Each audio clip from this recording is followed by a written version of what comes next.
வணக்கம் நேயர்களே, சத்தியம் சாத்தியம் நிகழ்ச்சிக்கு உங்களை வரவேற்கின்றோம். நியாயமான தொகுதி மறுசீரமைப்பு என்ற கோரிக்கை முன்வைத்து தென் மாநில கூட்டு நடவடிக்கை குழு ஆலோசனை கூட்டம் மேற்கொள்ளப்பட்டிருக்கிறது. 7 மாநிலங்களைச் சேர்ந்த முக்கிய அரசியல் கட்சியின் தலைவர்கள், 3 மாநில முதலமைச்சர்கள் இந்த கூட்டத்தில் கலந்து கொண்டிருக்கிறார்கள். கூட்டத்தில் மிக முக்கியமான தீர்மானமாக அடுத்த 25 ஆண்டுகள், தற்போது இருக்கக்கூடிய 1971ஆம் ஆண்டு அந்த மக்கள் தொகை அடிப்படையிலான மறுசீரமைப்பு என்பது அப்படியே தொடர வேண்டும் என்ற தீர்மானமானது முன்மொழியப்பட்டிருக்கிறது. அதைத் தொடர்ந்து அடுத்த கட்ட ஆலோசனை கூட்டங்களும் மேற்கொள்ளப்படும் என்று அறிவித்திருக்கிறார்கள். இத்தகைய கூட்டம் ஒட்டுமொத்தமாக அதில் கலந்து கொண்ட அனைவரும் மக்கள் தொகை அடிப்படையிலான தொகுதி மறுசீரமைப்புக்கு எதிர்ப்பு தெரிவித்து கருத்துக்களை தெரிவித்திருக்கிறார்கள். இது எந்த அளவுக்கு மத்திய அரசுக்கு அழுத்தம் கொடுக்கும் என்பது பற்றி தான் இன்றைய நிகழ்ச்சியில் நாம் விவாதிக்க இருக்கின்றோம். இதை பற்றி விவாதிக்க நம்மோடு 4 சிறப்பு விருந்தினர்கள் இணைகிறார்கள். முதலாவதாக திமுகவிலிருந்து திரு மதிவாணன், பாஜகவில் இருந்து திரு செல்வம், அரசியல் விமர்சகர் திரு அக்னீஸ்வரன், மற்றொரு அரசியல் விமர்சகர் திரு நந்தகுமார். 4 பேரையும் நிகழ்ச்சியில் வரவேற்கின்றோம். மதிவாணன் சார், இப்போ மத்திய அரசு இந்த தொகுதி மறுசீரமைப்பு தொடர்பாக இன்னும் தெளிவாக எதுவுமே சொல்லலை. மக்கள் தொகை அடிப்படையில் தான் மேற்கொள்ளும் அப்படின்னு சொல்லலை. விகிதாச்சாரம் அப்படிங்கிறது அதை பற்றி எதுவுமே தெளிவாக சொல்லலை. அப்படி இருக்கக்கூடிய சூழ்நிலையில் இந்த கூட்டம் நடந்திருக்கிறது. ஏற்கனவே தமிழ்நாடு மாநில அளவிலான அனைத்து கட்சி கூட்டம் நடந்தது. அதில் ஏற்பட்ட தீர்மானத்தின் அடிப்படையில் இப்போ இந்த கூட்டம் நடந்து முடிந்திருக்கிறது. இது எந்த அளவுக்கு மத்திய அரசுக்கு அழுத்தம் கொடுக்கும் அப்படின்னு நினைக்கிறீங்க? அழுத்தம் கொடுக்கணுன்றது தான் நோக்கம். மோடி ஆட்சிக்கு வந்ததுக்கப்புறம் கடந்த 11 வருஷத்தில் அவங்க எந்த இடத்துலையுமே மாநில உரிமையோ மொழி உரிமையோ கூட்டாட்சி தத்துவத்தையோ இந்திய அரசியலமைப்பு சட்டத்தையோ இந்த நாட்டுடைய மக்களுடைய உணர்வையோ எந்த இடத்துலையும் அவங்க மதித்ததே கிடையாது. முதல் ஒரு விஷயம். ரெண்டாவது, ஏன் இதை நம்ம பேசுகிறோம்னா, இதுக்கு முன்னாடி அவங்க கொண்டு வந்த ஒவ்வொரு சட்டத்தையும் யாரும் மறந்துருக்க முடியாது.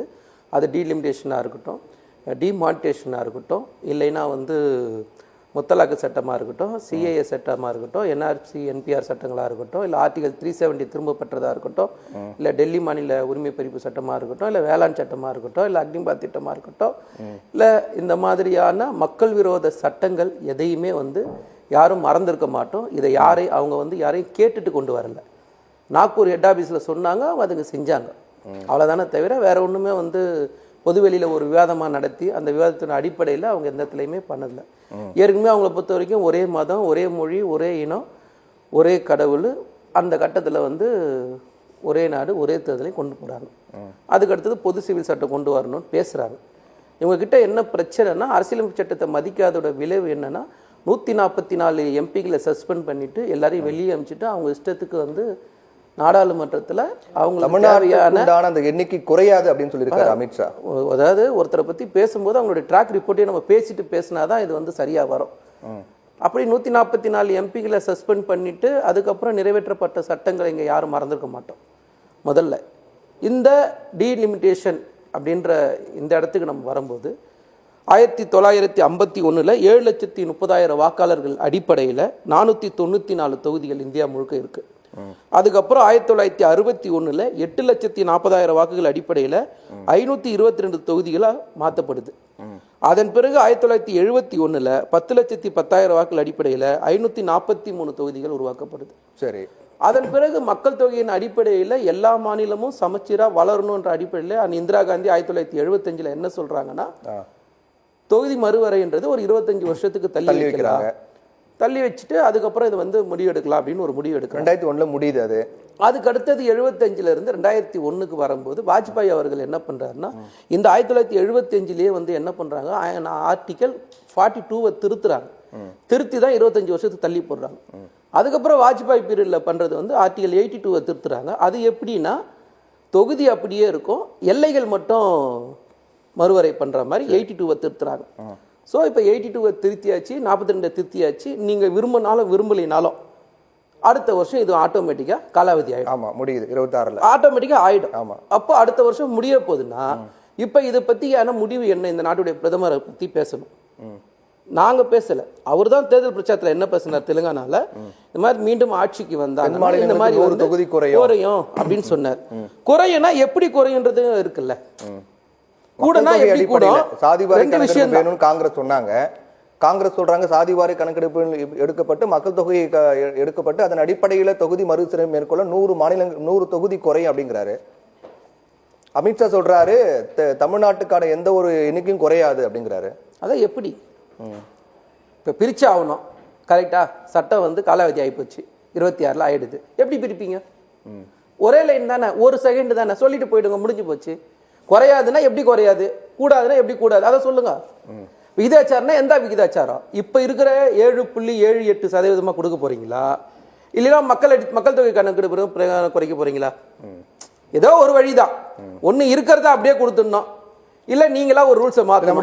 எந்த ரூல்ஸை மாத்த போறீங்க? சட்டத்துல ஒவ்வொரு மக்கள் தொகை கணக்கெடுப்பு பிறகு அதன் அடிப்படையில தான் தொகுதி மறுவரை செய்யணும் அப்படின்னு குறிப்பிடப்பட்டிருக்குன்னு சொல்றாங்க. ஆமா, 2021 இப்ப எடுத்துக்கணுமே, எடுக்கல. நீங்க தான் மக்கள் தொகை கணக்கெடுப்பு, அப்ப எடுத்து எப்ப எடுப்பீங்க? அதை 31 எடுப்பீங்களா? சரி, 31 எடுக்கிறதுன்னு வச்சுப்போம். இப்ப 26 அந்த சட்ட காலாவதி ஆகி போயிடுமே, அப்ப என்ன பண்ணுவீங்க? அதுக்கு என்ன சொல்யூஷன் வச்சிருக்கீங்க? ஏதாவது ஒன்று வரணும் இல்லை?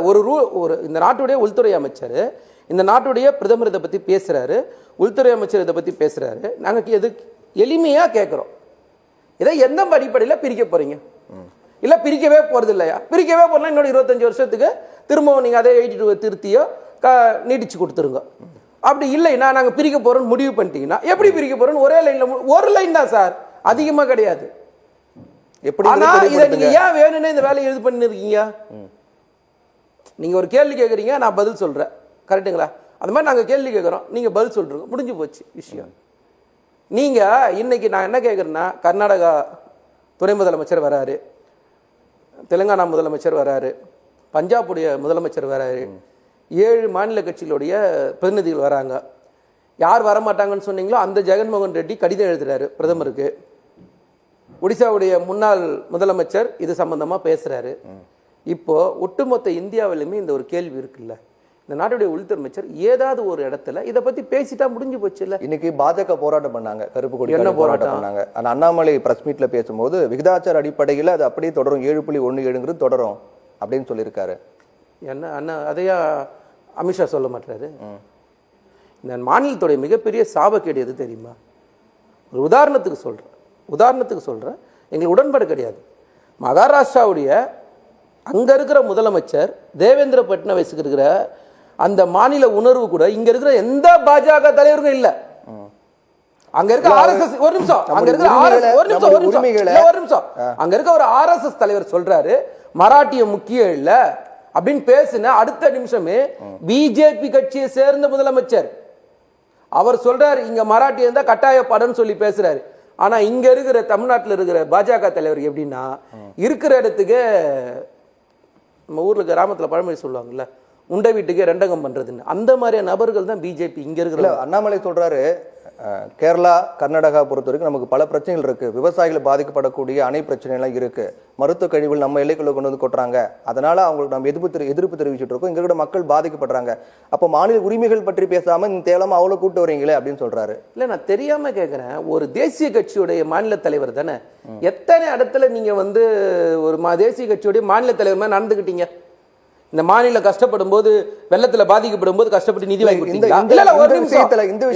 இந்த விஷயம் அந்த மாநில உரிமைகளை முதலமைச்சர் விட்டு கொடுக்கிறார் அப்படிங்கிறாரு. யார் விட்டு கொடுத்தா? முதலமைச்சர் மு.க. ஸ்டாலின் விட்டு கொடுக்கிறார். ஒன்னு நிரூபிக்க முடியுமா? பினராயி விஜயன் எங்க கூட்டு வரீங்க? இல்ல ஒன்னு நிரூபிக்கணும். இல்ல ஒரு நிமிஷம் பிரதர், அதாவது ஒன்னு நிரூபிக்கணும், மாநில உரிமை நாங்க விட்டு கொடுத்தோம். அப்படி இல்லைன்னா அரசியல்ல இருந்து பொது வாழ்க்கையில வெளில போய் டி.கே. சிவகுமார் அணை கட்டி தீர்வோம் அப்படின்னு சொல்றாரு. டி.கே. சிவகுமார் அணை கட்டி தீர்வோம் அப்படிங்கறாரு. நீங்க அவரை கூட்டி வரீங்களா? இல்ல எப்படி கட்டும்? விவசாயிகளுக்கு துரோகம் பண்றீங்களா? எப்படி கட்டுன்னு கேக்குறேன். ஒன்றிய அரசோட அனுமதி இல்லாம சம்பந்தப்பட்ட மாநிலத்தோட அனுமதி இல்லாம எப்படி கட்டுவீங்க? மத்திய அரசு எப்படி கட்டுவீங்க சார்? மூன்று மாநிலங்கள் சம்பந்தம் இல்லாம கட்ட மாட்டாங்க சொல்றாங்க. நான் கேக்குற ஒரே கேள்வி, எப்படி அரசு தெளிவா சொல்லிட்டாங்க. ஒன்றிய அரசுடைய அனுமதி இல்லாம எப்படி கட்டும்? இதான் என்னோட கேள்வி. அப்ப ஒன்றிய அரசு அனுமதி கொடுக்க போதா? மத்திய அரசு தெளிவா சொல்லிட்டாங்க சார். என்னன்னு? 3 மாநில அரசு அனுமதி இல்லாம கட்ட மாட்டோம் சொல்லிட்டாங்க. நாங்களும் சொல்றோம், அப்புறம் எங்க விட்டு கொடுத்துட்டோம். இருந்தாலும் நாங்க அணை கட்டி தீர்வும் சொல்லக்கூடிய சிவகுமார் நீங்க எப்படி கூட்டு வரலாம்னு கேக்குறாரு. அவர் அங்க சொல்றாரு, இங்க கேரளால மருத்துவ கழிவு கொண்டு வந்து உள்ள கொட்டுறாங்க, முல்லை பெரிய பிரச்சனை இருக்கு, நீங்க அவரை கூட்டு வரீங்களா அப்படின்றாங்க. மாநில உரிமைகள் என்ன ஆச்சு? விவசாயிகள் பாதிப்பு. அண்ணாமலை இங்க ஒண்ணு பேசினாரு, கர்நாடக தேர்தலில் போய் என்ன பேசினாரு? ஐ எம் ப்ரௌட் கன்னடிகன் பேசினாரா இல்லையா? பார்த்தமா இல்லையா? என்ன இதெல்லாம் பேச்சு? அங்க இருக்க ஒரு ஆளுங்கட்சி, அங்க இருக்கிற ஒரு மாநிலத்துல அது பேசுறாங்க. அனுமதி கொடுக்க பேசினாரு அப்படிங்கிறதுக்காக இதை நம்ம தவறுன்னு சொல்ல முடியுமா? எது தவறு? நான் தான் சொல்றேன்ல, நாங்க விட்டு கொடுத்தோன்னு சொன்னா, உங்களால் நிரூபிக்கப்பட்டா, முடியலைன்னா நீங்க பொது வாழ்க்கையில இருக்கக்கூடாது.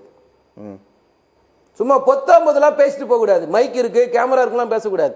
நான் பேச அத்தனைக்கும் ஆதாரம் இருக்கு, சாட்சி தர, தரவுகள் தர. நீங்க எந்த அடிப்படையில் பேசுறீங்க? அண்ணாமலை பேசுறது கேட்கிற. அப்போ உங்களுக்கு என்ன பிரச்சனை? நீங்க ஒரு விஷயம் சார், ஏன் இந்த மாநிலத்தில் பிஜேபி முழுசா புறக்கணிக்கப்படுதுன்னா, மக்களுக்கு எதிராக மக்களுக்கு விரோதமா இங்க கட்சியை நடத்துறதுனால மட்டும்தான் அந்த கட்சி இங்க போனியே ஆக மாட்டுது. அதிமுக முதுகுல ஏறி 4 எம்எல்ஏ ஆயிட்டு, ஐயா நான் வளர்ந்த காம்ப்ளான் விளம்பரத்தில் வரமே நான் வளர்ந்துட்டேன்னு குச்சினுக்கிறீங்க. இருக்கிற இடமே இல்லாம இந்த தேர்தலில் பார்ப்பீங்க, மக்கள் உங்களுக்கு ஒரு ரிசல்ட் தருவாங்க. பேசுவோம், செல்வம் கிட்ட கேட்போம். செல்வம் சார், இன்னும் ஓராண்டு தான் இருக்கு. 2026 2026 அதிகாரப்பூர்வமா அறிவிச்சு ஆகணும். அப்ப மாதங்கள் குறைவாக தான் இருக்கு, நாட்களும் குறைவாக தான் இருக்கு. அப்படின்ற போது மிக முக்கியமான விஷயம் இது. அதை பத்தி இன்னும் ஏன் பேசாம இருக்காங்க? ஒரு தெளிவு இல்லாம இருக்காங்களே, மத்திய அரசு ஒரு தெளிவே இல்லாம இருக்காங்க. எப்படி, எதன் அடிப்படையில தொகுதி மறுவரை செய்யப்படும் அப்படிங்கறது அறிவிச்சா என்ன? சத்தியம் தொலைக்காட்சி நிறுவனத்திற்கு, நெறியாளர் சகோதரர் பிரவீன் அவர்களுக்கு, 2 சக பங்கேற்பாளர்களுக்கு, தொழில்நுட்ப கலைஞர்களுக்கு வணக்கம்.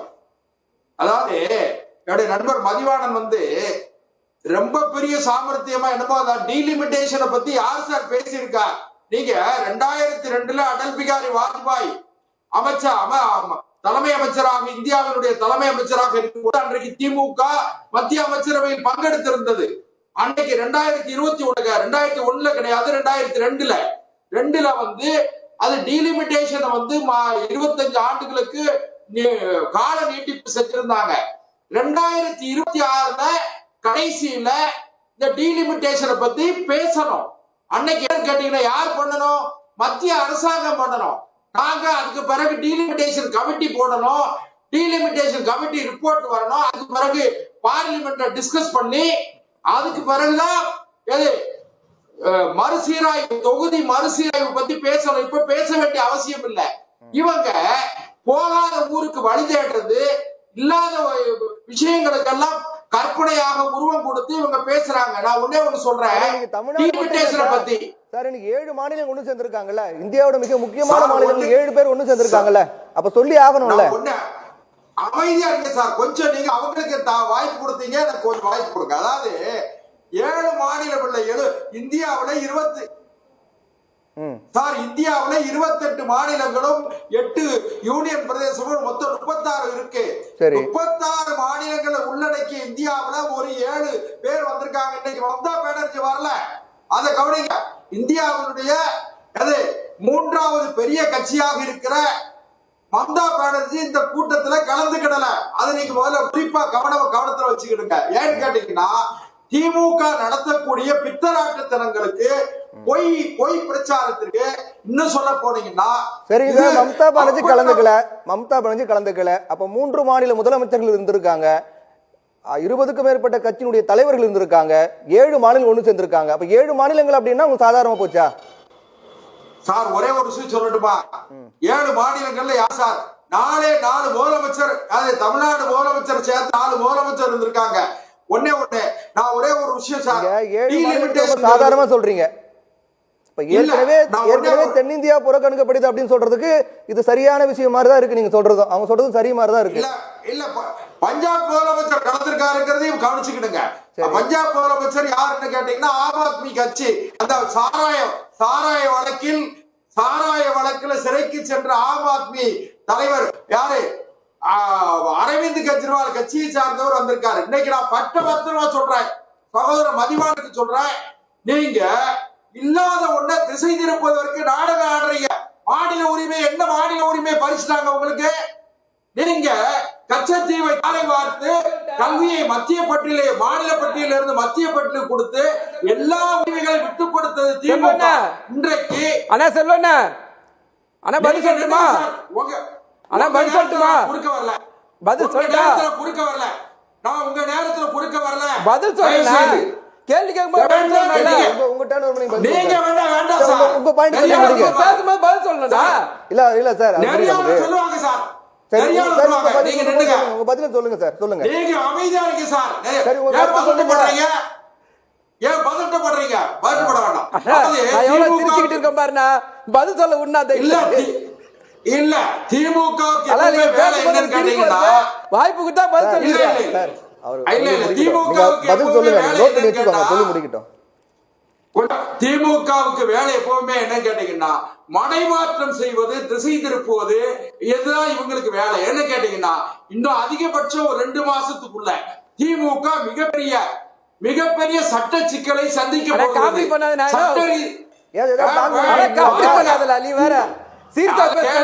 அதாவது திமுக இப்படியே போனா டைம் ஆயிடும் சார். அது அவரோட கருத்தை முடிக்கட்டும். அவர் கருத்து முடிக்கட்டும், அப்புறம் நீங்க சொல்லுங்க. நெறியான சார் கொஞ்சம் நெறிப்படுத்துங்க, இல்லைன்னு சொன்னா அவரும் பேச மாட்டார். பிளான் பண்ணிட்டு இருக்காங்களா? இல்ல, திமுக இன்னும் 2 மாதம் அதிகபட்சம் ஜூலை மாதத்துக்குள்ள மிகப்பெரிய சிக்கலை சந்திக்க வேண்டிய நிலை.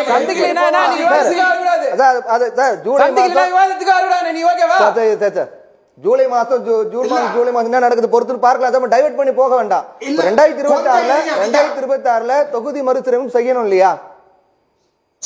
நான் இன்னொன்னு கேளுங்க. சரி, அது என்ன முடிவு, எந்த அடிப்படையில் செய்ய போறாங்க சார்? ஒரு விஷயம் சார், நீங்க ஒரு மெயின் ஸ்ட்ரீம் மீடியாவுக்கு எல்லாருக்கும் இந்த வேலையா போச்சு. அதான் பாரதிய ஜனதா பேசும்போது குறுக்க வருவீங்க. ஜூலைல பிரச்சனை இருக்கு, ஆகஸ்ட்ல பிரச்சனை இருக்குல்ல, இப்ப நம்ம பேச வேணாம், பாத்துக்கலாம் சார், பொறுமையா நம்ம பாத்துக்கலாம், இன்னும் நாள் இருக்கு அதுக்கு. இப்ப என்னன்னா 2026ல முடிய போகுது இல்லையா? இப்ப என்ன முடிவு, மத்திய அரசு என்ன சொல்ல வராங்க? இல்ல, உங்களுக்கு என்ன கேள்வி? யாரு சொன்னா சார்? டீலிமிட்டேஷன் கமிட்டி ஃபார்ம் பண்ணிருக்காங்க. மோடி தாங்க பேசுறாரு. பற்றி யாரு சார் பேசுறா? மோடி தெலுங்கானா மாநிலத்துல என்ன பேசுறாரு பிரச்சாரத்துல? அது எத்தனை வருஷத்துக்கு முன்னால? எத்தனை வருஷத்துக்கு முன்னாடி? இப்ப தேர்தல் பிரச்சாரத்துல ரொம்ப வருஷம் முன்னாடி பேசினா தப்பு ஆயிடுமா? நீங்க தூங்கிட்டு இருந்தீங்களாங்க? ரொம்ப வருஷம் முன்னாடி பேசினா அது தப்பு இல்லன்னு ஆயிடுமா? மயக்கத்துல இருந்தீங்களா? ஒரு நாட்டோட பிரதமர் பேசுறாரு, எப்போ பேசுறாருன்னு சொல்ல முடியும் சார்? ஒரே ஒரு விஷயம், ஒரு நாட்டோட பிரதமருடைய பேச்சு எப்போ பேசுறாருன்னு சொல்ல முடியுமா சார்? டீலிமிட்டேஷன் வந்து 2027ல அடுத்து வரக்கூடிய காலங்களில் அன்னைக்கு தேவை ஏற்படுகிற சட்ட திருத்தங்களை கொண்டு வந்து செய்வாங்க. அதே நேரத்துல இப்ப இத பத்தி பேச வேண்டிய அவசியம் இல்லை. ஏன்னு கேட்டீங்கன்னா திமுக மக்கள் மத்தியில மிகப்பெரிய மக்கள் திமுகவுக்கு எதிர்ப்பாக பொதுநிலையில இருக்காங்க. ஒரே இப்ப பேச வேண்டிய அவசியம் இல்ல. இப்ப திமுக வந்து திசை திருப்ப இந்த மாதிரி பண்ணிட்டு இருக்காங்கன்னு சொல்றீங்க இல்லையா? இப்ப 7 மாநிலங்கள் ஒண்ணு சேர்ந்திருக்காங்க. 7 மாநிலம் ஒண்ணு சேர்ந்திருக்காங்க. அப்ப திசை திருப்பக்கூடிய வேலையை ரொம்ப தீவிரமா பண்றாங்க அப்படின்னா நீங்க அதுக்கான பதில் சொல்லிட்டீங்க, அது பண்ண முடியாதுல்ல. டீலிமிட்டேஷன் தொகுதி மறுசீரமைப்பு எப்படி நடத்தப்படும் அப்படிங்கிற தெளிவான விளக்கம் கொடுத்துட்டா இதெல்லாம் பண்ண வேண்டிய அவசியம் இருக்காதுல்ல. கொஞ்சம் இருக்க 7 மாநிலம் யாரு சார்? ஆந்திராவில இருந்து யார் வந்திருக்கா? ஆந்திராவில இருக்கிற முன்னாள் எம்பி ஆளுநர் வந்திருக்காங்களா? முதலமைச்சர் வந்திருக்காரா? துணை முதலமைச்சர் என்ன பேசுறாரு இவரு? செல்வன் சார், யாரு வந்தாங்க யாரு வரல தேவையில்ல சார்.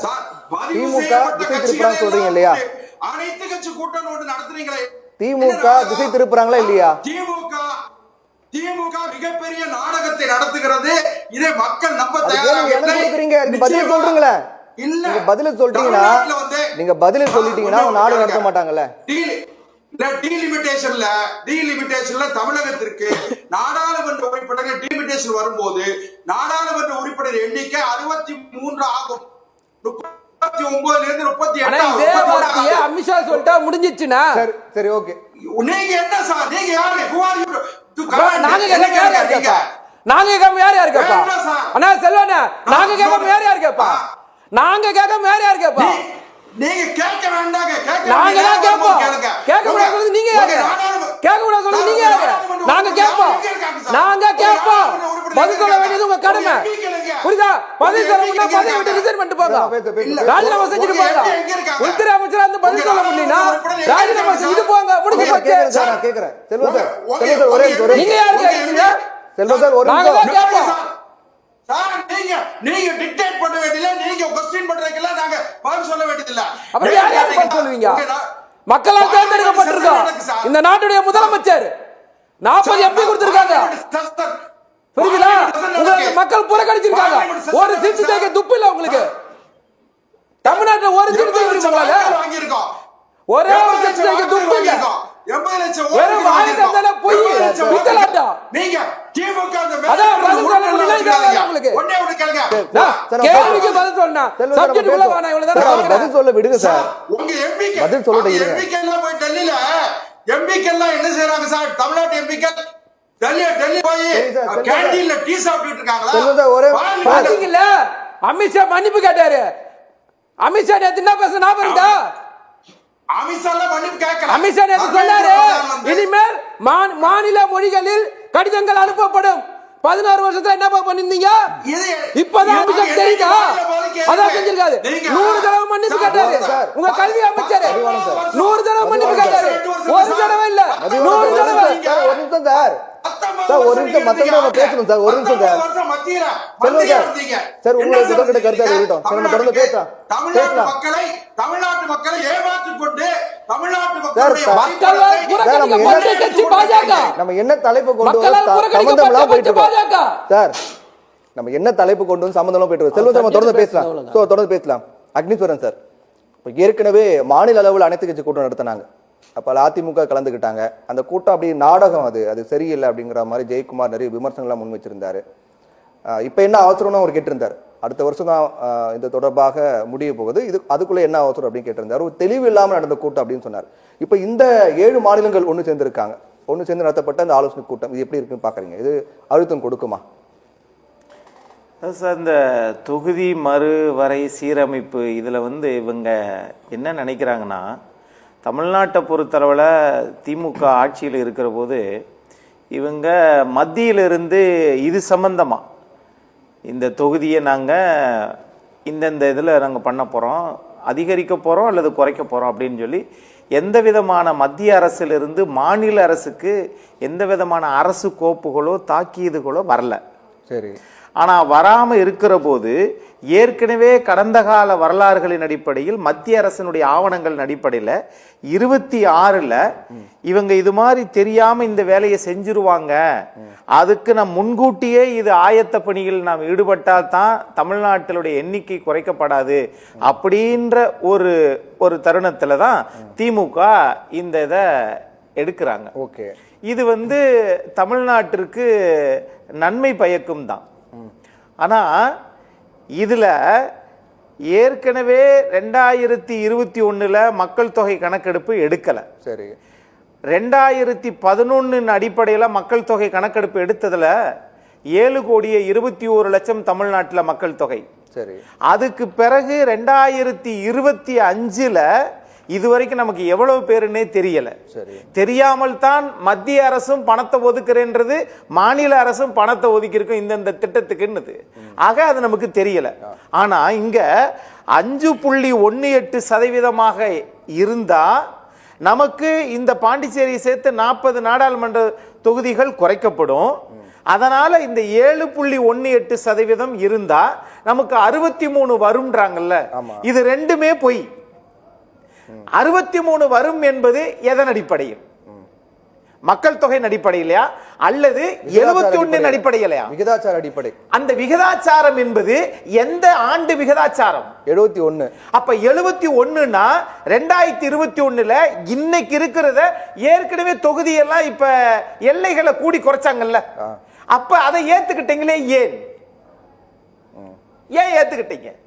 அன்னைக்கே இதை கேட்டிருக்கணுமா இல்லையா? எப்போ என்னைக்கு சொல்றீங்க? எப்ப சொல்றீங்க? இப்ப தொகுதியவே இந்த தொகுதி மக்கள் தொகை அடிப்படையில இது தொகுதி மறு வரையறை செஞ்சாங்கல்ல, மத்திய அரசு பண்ணிச்சுல காங்கிரஸ் காலகட்டத்தில். அப்ப அதை ஏற்றுக்கொள்ளுகிற போதே இதையும் நாம் கவனத்தில் வைத்து எண்ணிக்கை மாற்றல.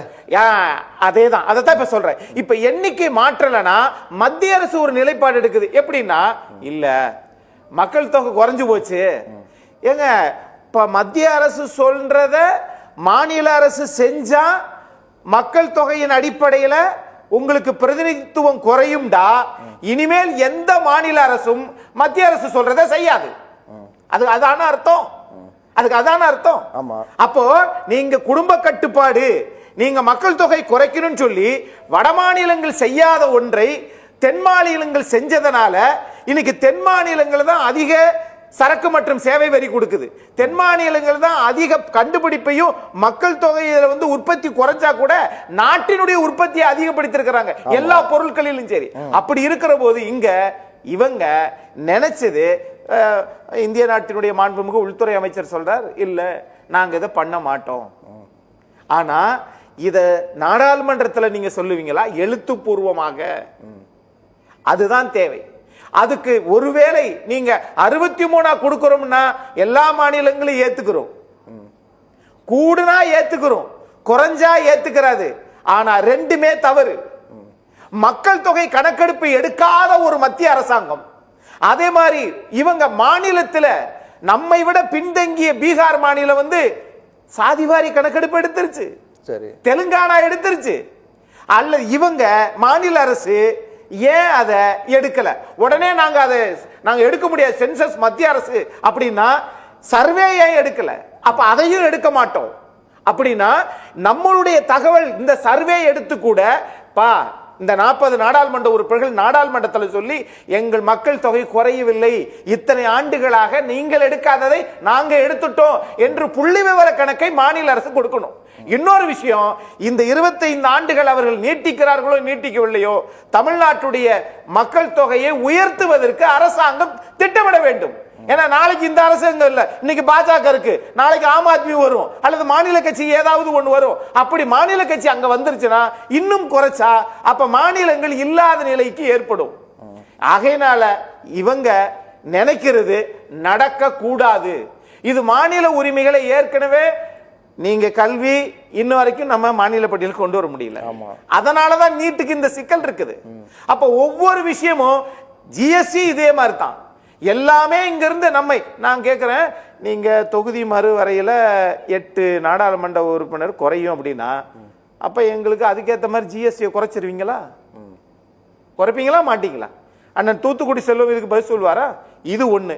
இன்னொன்னு, இதுக்கு விடை தெரியாமல் இதை துணிச்சலாக சந்திக்க முடியாதவர்கள் இன்னும் வரைக்கும் மிசோராம் நாகாலாந்து என்ன நிலைமையில இருக்குது அப்படின்றதே தெரியாம இல்ல அங்க இருந்து மருத்துவ கழிவை கொண்டு வந்து கொட்டிடுறாங்க, இல்ல அங்க வந்து அணைய கட்ட போறாங்க.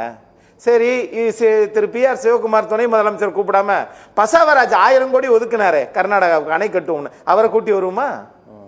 ஆகவே இவர்கள் வந்து எதையும் செயல்படுத்தாமல் வெறும் கையில் முலம் போட்டு இத்தனை அடி நீளம் இத்தனை அடி அகலம் அப்படின்னு பாரதிய ஜனதா அளக்க நினைக்கிறது. தமிழ்நாடுடைய இந்த முன்னெடுப்பு சரின்றீங்க? இது சரிதான். ஆனால் அவர்களுக்கு மத்திய அரசுக்கு ஒரு பாடம் புகட்டணும் அப்படின்னா, ஐயா நீ 2021 மக்கள் தொகை கணக்கெடுப்பு எடுக்கணும், ஆனா எடுக்க தவறிட்டீங்க. ஆனால் நாங்கள் எடுத்திருக்கிறோம், இதோ எங்கள் நாட்டில் 10 கோடி மக்கள் இருக்கிறார்கள் சார், வரநாட்டுக்காரங்களே 2 கோடிக்கு மேல இருக்கிறாங்க சார். இது யாராவது கணக்கெடுக்கிறாங்களா? ஓட்டு போடுறது பாஜகவுக்கு ஓட்டு போட்டுட்டு நாமளே கணக்கெடுப்பு நடத்தினால் என்ன பலன் கிடைக்கணும்ன்றீங்க? ஏன் என்ன பலன் கிடைக்கும் எப்படி சார் நீங்க சொல்ல முடியும்? ஏன்னா 63 கட்சிகள் பங்கேற்றிருக்கு, அதுல 58 கட்சிகள் 63 கட்சிக்கு அழைப்பு விடுத்துச்சு, 58 கட்சிகள் தான் பங்கேற்றுச்சு. அப்ப அந்த 5 கட்சிகள் யார்? மக்கள்கிட்ட தெளிவுபடுத்துங்க. அந்த 5 கட்சிகளும் ஆமா நாங்க குறைப்போம் அப்படின்றதான அர்த்தம். உங்க உள்நோக்கம் என்ன? இப்போதைக்கு அதுக்கு நாங்க முக்கியத்துவம் கொடுக்கல அப்படின்னு கூட எடுத்துக்கலாம் இல்லையா? மேற்கு வங்கத்தை பொறுத்த வரைக்கும் அவங்க இதுல கலந்து ஒருவேளை திமுக இதை முன்னெடுக்கவில்லை, திமுக மடைமாற்றம் செய்வதுன்னே வச்சுக்கோங்க. எது இன்னைக்கு கூட விலைவாசி பிரச்சனை, வரி சொத்து வரி பிரச்சனை எல்லாவற்றையும் மடைமாற்றம் செய்வதாகவே நினைத்துக் கொள்ளுங்கள். ஆமாண்டே வச்சுக்கோங்க. 26ல NRC CAA மாதிரி இதை கொண்டு வந்ததற்கு பிறகு கண்கட்ட பிறகு சூரிய நமஸ்காரம் பண்ண என்ன பண்ணாட்டி என்ன? இந்திய நாட்டினுடைய அரசாங்கத்தை நீங்க இதுவரைக்கும் ஜிஎஸ்டியில எவ்வளவு கொடுக்கிறோம், நாம எவ்வளவு வாங்குறோம்ன்ற மக்களுக்கு தெரியுமா? ஆனா விலைவாசி எல்லாமே கூடிக்கிட்டு இருக்கு. அதுல மாநில அரசும் விலைவாசி உயர்றதுல வருத்தப்படல, மத்திய அரசு அடுத்தவர்களுடைய வரியை புடுங்கிறதுல வருத்தமே படாமல் இருக்கிறாங்க. அப்படி இருக்கிற போது நம்முடைய தார்மீக உரிமை, நீங்க மக்கள் பிரதிநிதித்துவ சட்டம் 1951 படி எங்களுக்கு கிடைத்த இந்த வாய்ப்பையும் குறைக்கணும்னு சொன்னீங்கன்னா இவங்க என்ன நினைக்கிறாங்கன்னா, இங்க குறைச்சிட்டு இன்னொரு டாக்டிஸா ஒன்று சொல்றாங்க. மக்கள் அதிகமாக இருக்கக்கூடிய பகுதி 20 லட்சம் பேர் இருக்கக்கூடிய பீகார்ல உத்தரப்பிரதேசத்துல அவங்களுக்கு ஒரே ஒரு எம்பி தான் இருக்கிறாங்க. ஆக 20 லட்சம் பேர் இருந்தால் 10 லட்சம் பேருக்கு ஒரு நாடாளுமன்ற உறுப்பினர்னு சொல்லி 2 எம்பி இல்லையா போகணும். நான் கேட்கிறேன், ஜிஎஸ்டி அவங்க அதிகம் தர்றாங்களா? அவங்க வருமான வரி நிறைய கட்டுறாங்களா? ஆக அவங்களால நீங்க கொண்டு வந்துட்டு மாநில அரசுக்கு எந்த முன் முயற்சியும் எடுக்காம மத்திய அரசு பிற மாநிலங்கள், இந்த தமிழ்நாடு, ஆந்திரா, கர்நாடகா, இவங்க எல்லாம் கேரளா, இந்த மாநிலங்கள் மத்திய அரசு சொன்னதை கேட்டு மக்கள் தொகையை குறைச்சதனுடைய தண்டனை உங்க எம்பியவே குறைக்கிறோம் சொன்னா இது ஜனநாயகத்துக்கு நல்லதல்ல. இந்த நாடகத்தை, இந்த முகமூடியை பாஜக கலட்டி எறிய வேண்டும். அப்படி கலட்டி எரியலன்னு சொன்னா இன்னைக்கு இருக்கிற 240 கூட அடுத்த தேர்தலில் வராது, உங்களுக்கு உண்மையிலே வராது. நந்தகுமார் சார், இப்போ இந்த முன்னெடுப்பு 7 மாநிலங்கள் ஒன்று சேர்ந்திருக்காங்க. இந்த முன்னெடுப்பு அப்படிங்கிறது தமிழ்நாட்டுடைய கோரிக்கை கை கொடுக்கிற அளவுக்கு இருக்கும்னு நினைக்கிறீங்களா? முதல்ல நம்ம எல்லாரும் புரிஞ்சுக்க வேண்டியது, இன்னைக்கு டீலிமிட்டேஷன் இன்னும் ஒரு அடுத்த 25 வருஷம் தள்ளி போடுறான்றாங்க. இது என்ன ஒண்ணுன்னா பாசிங் ஆன் த பக்ஸ்ன்னு சொல்லுவாங்க. என்கிட்ட இருக்கிற பால இன்னொருத்தர் பக்கம் தூக்கி போடுற மாதிரி. அந்த மாதிரி தான் ஏற்கனவே 25 வருஷம் முடிய போகுது. சரி, அப்ப 50 வருஷம் ஏற்கனவே நம்ம கடந்த டீலிமிட்டேஷன் பண்ணும்போது 54.8 கோடி மதிவாணன் அந்த புள்ளி விவரம் சொன்னார். அப்போ அன்னைக்கு 10 லட்சத்துக்கு ஒரு எம்பின்னு இருந்தது. இன்னைக்கு நம்மளுடைய மக்கள் தொகை 140 கோடி. அப்போ 54 கோடி மக்கள் தொகை இருக்கும்போது இருந்த அதே 543 எம்பிக்கள் 140 கோடி மக்கள் தொகையை சமாளிக்க முடியுமானா கட்டாயமா முடியாது. கண்டிப்பா டீலிமிட்டேஷன்ங்கிறது ஒண்ணு தேவை. அதனாலதான் இன்னைக்கு கூட முதல்வர் அவர்கள் என்ன பேசுறாரு, இன்னைக்கு ஒரு வார்த்தையை ஆட் பண்ணிருக்காரு, ஃபேர் டீலிமிட்டேஷன், நியாயமான டீலிமிட்டேஷன் இருக்கணும். அப்ப இந்த டீலிமிட்டேஷன் கொண்டு வரும்போது யாருமே பாதிக்க கூடாது. தமிழகமும் பாதிக்க கூடாது, உத்தரப்பிரதேசமும் பாதிக்க கூடாது, கேரளாவும் பாதிக்க கூடாது. அதுதான் நியாயமான டீலிமிட்டேஷன். அப்ப எல்லாத்துக்குமே இங்க ஒரு உடன்பாடு என்ன இருக்குன்னா, டீலிமிட்டேஷன்ங்கிறது கட்டாயமா வேணுங்கிறதுல எல்லாருமே உடன்பாடுறோம். சரி, மறுபடியும் இவங்க 30 வருஷம் தள்ளி போடுறாங்கன்னா மறுபடியும் வேற 30 வருஷம் கழிச்சு, ஏன்னா இப்ப 50 வருஷ பிரச்சனை இன்னைக்கு நம்ம ஃபேஸ் பண்ணிட்டு இருக்கோம். இன்னும் 30 வருஷத்துக்கு தள்ளி போட்டீங்கன்னா 80 வருஷத்து பிரச்சனை அன்னைக்கு நம்ம ஃபேஸ் பண்ணணும். அப்ப இன்னைக்கு சின்னதா இருக்கிற பிரச்சனை தள்ளி போட்டு இன்னைக்கு ஒரு பூதாகரமா மாறி இருக்கு. அப்ப மறுபடியும் இது தள்ளி போடுறது புத்திசாலித்தனம் இல்ல. இது ஒண்ணு. அடுத்தது இன்னைக்கு நம்ம மோடி அவர்கள் பேசினதை 100 அது நம்மளுடைய முதல்வர் கூட கோடிட்டு காமிச்சு பேசினாரு. என்ன அது இன்சிடென்ட்னா, அது நல்லா தெளிவா புரிஞ்சுக்கணும். காங்கிரஸ் ராகுல் காந்தி அவர் என்ன சொல்றாருன்னா, காஸ்ட் சென்சஸ் எடுக்கணும் ஆல் இந்தியா லெவல்லன்னு பேசுறாரு அந்த தேர்தல் சமயத்துல. அப்ப உங்களுக்கு காஸ்ட் சென்சஸ் எடுத்தாக்கா அதிகமா மக்கள் தொகை இருக்கிறவங்களுக்கு அதிகமான உரிமைகள் கிடைக்கும், அதனால இது எடுக்கணும் அந்த ஹிந்தி வார்த்தை சொல்றாரு. நமக்கு ஹிந்தி தெரியாது. அப்ப மோர் the population more the rights, இதுதான் அந்த ஸ்லோகனுடைய அர்த்தம். அதிகமான மக்கள் தொகை இருந்தா அதிகமான உரிமை. அதுக்கு மோடி அவர்கள் தெலுங்கானால 2023 தான் பேசுறாரு. ரொம்ப வருஷத்துக்கு முன்னாடி எல்லாம் பேசல. செல்வ மன்னன் கூட என்னைக்கோ பேசுற மாதிரி பேசுறாரு. இல்ல, அக்டோபர் மாசம் 2023 அவர் பேசுறாரு தெலுங்கானால. அவர் என்ன சொல்றாருன்னா, அப்ப நீங்க மோர் the population more the rights சொன்னீங்கன்னா, டீலிமிட்டேஷனை பாப்புலேஷன் வைஸ் கொண்டு வந்தோம்னா சவுத் இந்தியன் ஸ்டேட்ஸ்க்கு இன்னைக்கு இருக்கக்கூடிய 129 சீட்ல 100 சீட்டுக்கு மேல குறையுமே பரவாயில்லையான்னு கேட்கிறார். அவர் நாங்க குறையும் சொல்லல. அவரு அப்படி இருந்தா நீங்க குறைஞ்சிருமே என்ன பண்ணுவீங்கன்னு கேட்கிறார். அப்ப மோடியினுடைய கேள்வி, ராகுல் காந்தி சொல்லக்கூடியது உண்மையாக இருக்குமானால், அதுதான் நியாயமா இருக்குமானால், அவரு சொல்ற கணக்கு பிரகாரம் சதர்ன் ஸ்டேட்ஸ்க்கு இன்னைக்கு எம்பியினுடைய எண்ணிக்கை குறையுமே. அதுக்கு தென் மாநிலங்களுக்கு ராகுல் காந்தி என்ன பதில் சொல்ல போறாருன்னு அவர் பக்கம் தான் சொல்றாரு. அப்ப அவர் என்ன சொல்றாருன்னா, இந்த டீலிமிட்டேஷன் பாப்புலேஷன் அடிப்படையில் மட்டும் நடக்காததுங்கிறது அங்க பொருள். அதேதான் இங்க அடுத்தது அப்படிங்கிறீங்க.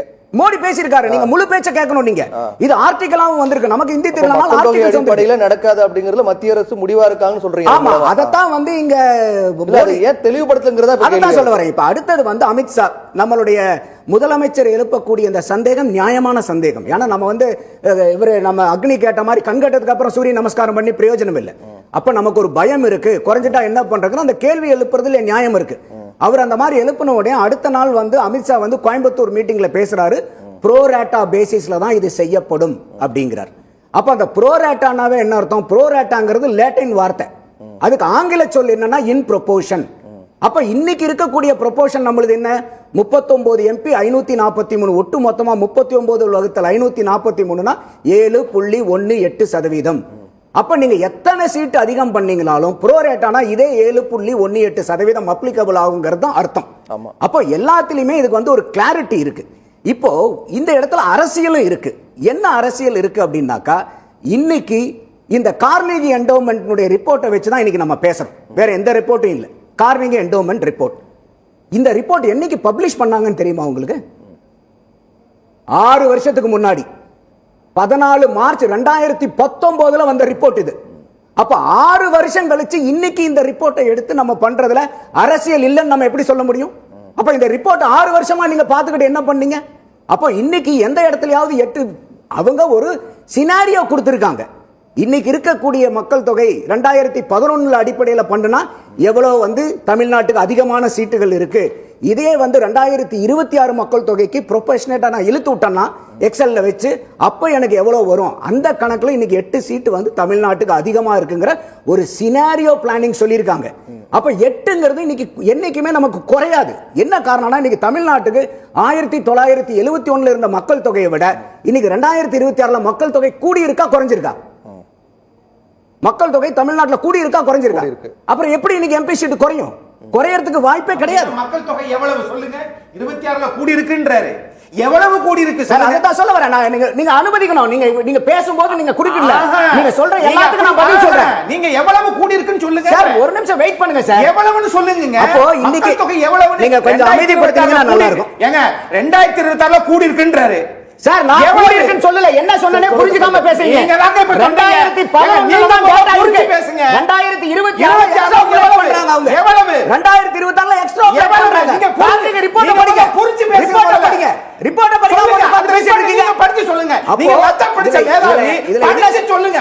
எவ்வளவு? எவ்வளவு சொல்லுங்க. என்னன்னா நமக்கு வந்து இன்னைக்கு எந்த இடத்துலயும் ஒரு காமன் சென்ஸ்ல பார்த்தா கூட எந்த தொகுதியும் குறையாது. இன்னைக்கு முதல்வர் கேட்கறது நியாயமானது. அதான் சொல்றேன்.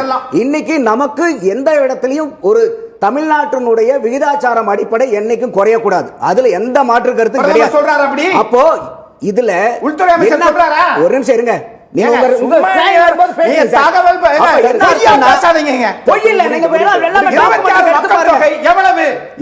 மக்கள் தொகை தான் இன்னும் எடுக்கவே இல்லையே. அப்ப எப்படி பேச முடியும்? நீங்க அததான் கார்னேகி ரிப்போர்ட்ல சொல்லி இருக்காங்க. நான் சொல்றேன். அந்த ரிப்போர்ட் எவ்வளவு என்ன எடுத்து பாருங்க. நான் அவருக்கு பப்ளிஷ் பண்ணுங்க. நீங்க மக்கள்கிட்ட சொல்லுங்க. நீங்க அத தான இப்ப சொல்லிட்டு இருக்கீங்க. கார்னேகி ரிப்போர்ட் அத சொல்லிட்டு இருக்கீங்க. சொல்லுங்க மக்கள்கிட்ட சொல்லுங்க. அத தான் சொல்லிட்டு இருக்கேன். கார்னேகி ரிப்போர்ட் என்ன சொல்லுதுன்னா இந்த மாதிரி வந்து 25 வருஷமா தள்ளி போட்டுருக்கீங்க.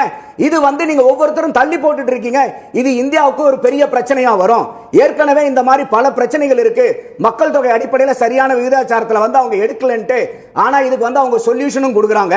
எந்த இடத்துல சொல்யூஷன் கொடுக்கணும், இதை வந்து நீங்க ப்ரொபோர்ஷனேட்டா போலாம். அவங்க சினாரியோ பிளானிங் தான் கொடுக்குறாங்க. இன்னைக்கு வரைக்கும் இந்திய அரசாங்கத்திலிருந்து இந்த டீலிமிட்டேஷனுக்கு நாங்க இதைத்தான் பண்ண போறோம்னு இன்னைக்கு வரைக்கும் எந்த அறிக்கையும் கிடையாது. அப்ப இதுக்கு கான்ஸ்டிடியூஷன் என்ன சொல்லுது? 82வது அமெண்ட்மென்ட். சார் இருங்க சார். 82வது அமெண்ட்மென்ட் என்ன சொல்லுது? 2026க்கு அப்புறம் வரக்கூடிய அடுத்த மக்கள் தொகை கணக்கெடுப்பின் அடிப்படையில தான் டீலிமிட்டேஷன் நடத்தணுங்கிறது. அப்ப இந்த 2026க்கு அப்புறம் முதல்ல மக்கள் தொகை கணக்கெடுப்பு எடுக்கணும். அதை எடுக்காம நம்ம அதுதான் ஆரம்ப புள்ளி. அப்ப இந்த 2026ல காலாவதி ஆன உடனே எம்பி சீட்லாம் மாறாது. தொகை கணக்கெடுப்பு பிறகுதான் நடக்கும். ஆமா, ஆரம்ப புள்ளி மக்கள் தொகை கணக்கெடுப்பு. அது நீங்க 2031 எடுத்தாங்கன்னா அது வரைக்கும் இதே தான் 543 தான் கண்டினியூ ஆகும்.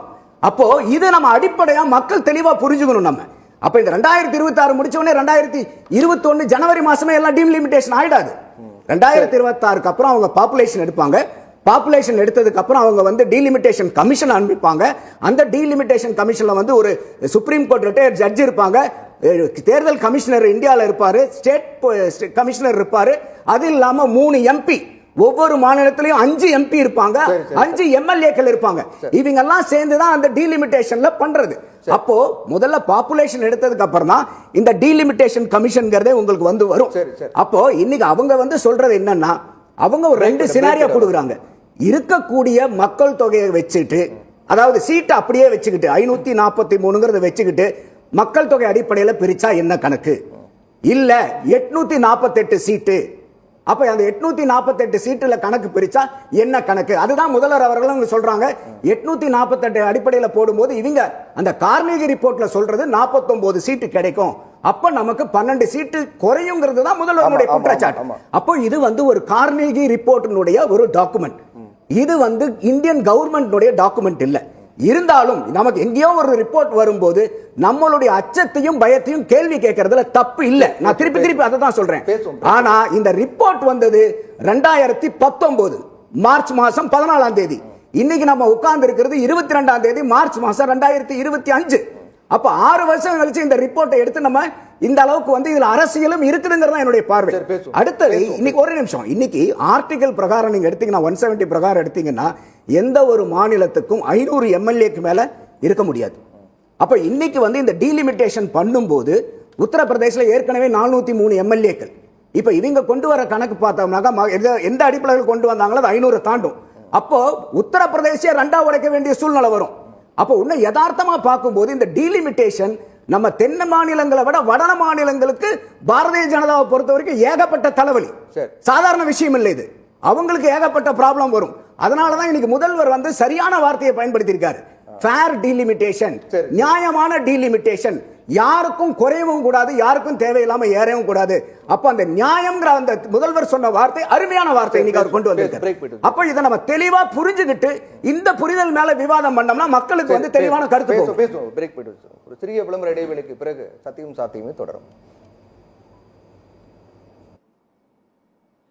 After admitting, we are very glad that we admitted her here because my daughter, though she is not very high studious girl, we wanted her to be an all-round development, and it has worked out well. எங்களுடைய support என்னைக்கும் உங்களுக்கு உண்டு. அது எங்க குழந்தைங்க. நாங்க எப்பவுமே bring your children அப்படின்லாம் எந்த மெசேஜுமே நாங்க போடுறதில்ல. நாங்க அவர் அப்படிங்கிற வேர்டு தான் யூஸ் பண்ணுவோம். அப்படி இருக்கிறதுக்கு தான் நாங்க ஆசைப்படுறோம். Olive Tree Group of Schools, CBSE. Admission open for 2025 to 26 for pre-KG to grade 6 and grade 11. To enroll, contact 75500112.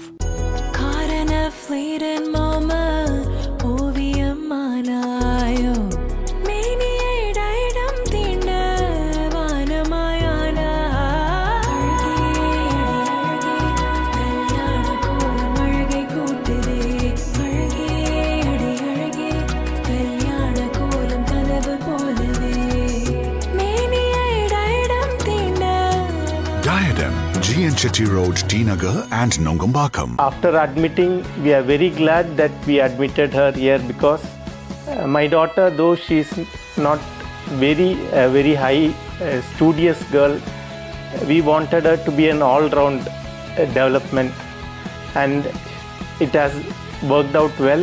எங்களுடைய சப்போர்ட் என்னைக்கும் உங்களுக்கு உண்டு. அது எங்க குழந்தைங்க. நாங்க எப்பவுமே bring your children அப்படின்லாம் எந்த மெசேஜ்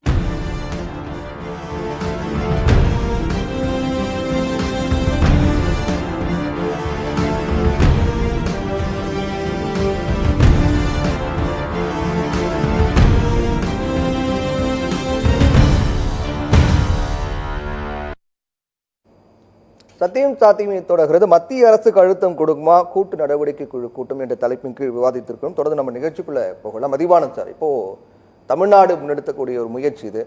ஆனால் நிறைய மாநிலங்களுக்கு அழைப்பு விடுக்கப்பட்டது. பல மாநிலங்கள் இந்த டீலிமிட்டேஷனால் பாதிக்கப்படக்கூடிய மாநிலங்களுக்கு அழைப்பு விடுத்தாங்க. அதில் சில மாநிலங்களில் கலந்துக்கவே இல்லை. அப்போது அதுக்கு போதிய வரவேற்பு இல்லை. இந்திய அளவில் பார்க்கும்போது போதிய வரவேற்பு இல்லை. அவங்க தெளிவாக தான் இருக்காங்க அப்படின்னு நம்ம புரிஞ்சுக்கலாமா? வரவேற்பு இருக்கு இல்ல சார், ஒரு நிமிஷம். வரவேற்பு இருக்கு இல்லைன்ற சப்ஜெக்ட் உள்ள ரெண்டாவது போவோம். நம்மளோட உரிமையை கேட்கக்கூடாதுன்றது நான் வந்து எங்களுக்கு உடன்பாடு இல்லை. எங்களோட உரிமையை நாங்கள் கேட்போம். முதல்ல ஒரு 3 கேள்விக்கு நான் பதில் சொல்லணும். தயவு செஞ்சு யாரும் குறுக்கிடாதீங்க. 40 MP இருந்து என்ன பண்ணாங்கன்னு அவர் கேட்டார் இல்லை. தர்மேந்திர பிரதாப் என்ன சொன்னார்? 100 முறை மன்னிப்பு கேட்குறேன்னு சொன்னார். அதை கேட்க வச்சது திமுக. 40 MP மறந்துடக்கூடாது. 11 வருஷமா ஒன்றிய அரசு அனுப்புகிற கடிதங்கள் எந்த மொழியில் அனுப்புறீங்க? நேற்று அமித்ஷா நாடாளுமன்றத்தில் என்ன சொன்னாரு? இனிமேல் பிராந்திய மொழிகளில் அனைத்து கடிதங்களும்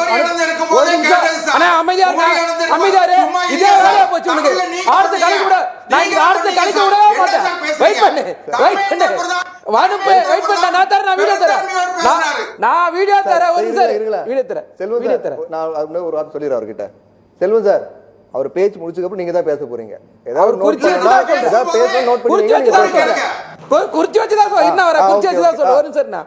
அதுக்கு அடுத்தது என்ன சொன்னாருன்னா, பொய் பித்தலாட்டங்கள்லாம் பேசுறாரு.